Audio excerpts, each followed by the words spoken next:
আসসালামু আলাইকুম ভিউয়ার্স, আশা করি ভালো আছেন। আজকে আমরা ওয়াটপ্যাড এর ৫ম ক্লাস করব। তো চলো শুরু করি।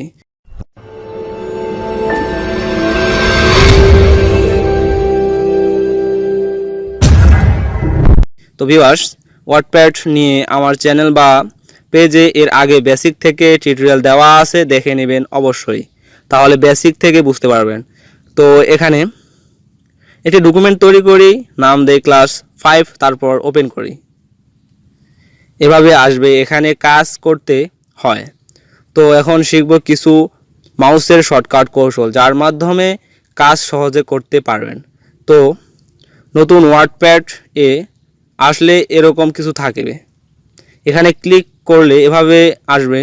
এখানে মিনিমাইজ দি রিবো লেখার এখানে টিক দেওয়া আছে, ক্লিক করে টিকটি উঠিয়ে দিলে এভাবে এই বারটি চলে যাবে।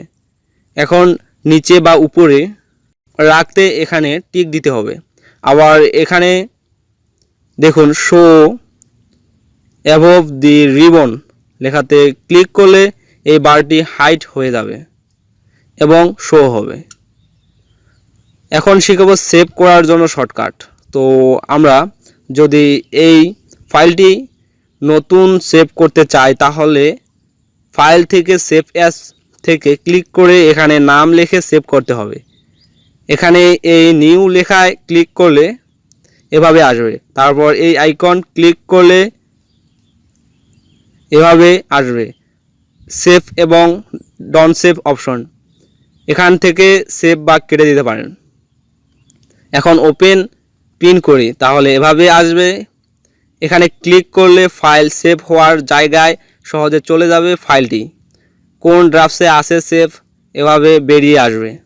এখন আবার সেভ পিন করি, তাহলে এই আইকন আসবে। তারপর এখানে ক্লিক করলে এভাবে সরাসরি সেভ হবে।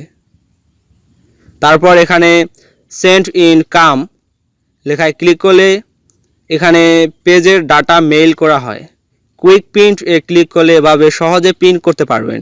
প্রিন্ট প্রিভিউ দিয়ে সার্চ করতে পারেন। এভাবে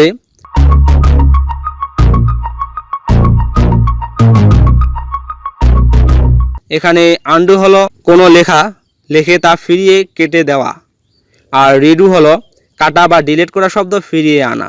তো এখানে ক্লিক করলে এভাবে উপরে চলে যাবে আইকন। তো আপনাদের সুস্থতা কামনা করে আজকের ক্লাস এখানে শেষ করতেছি। দোয়া করবেন আমার জন্য। আল্লাহ হাফেজ।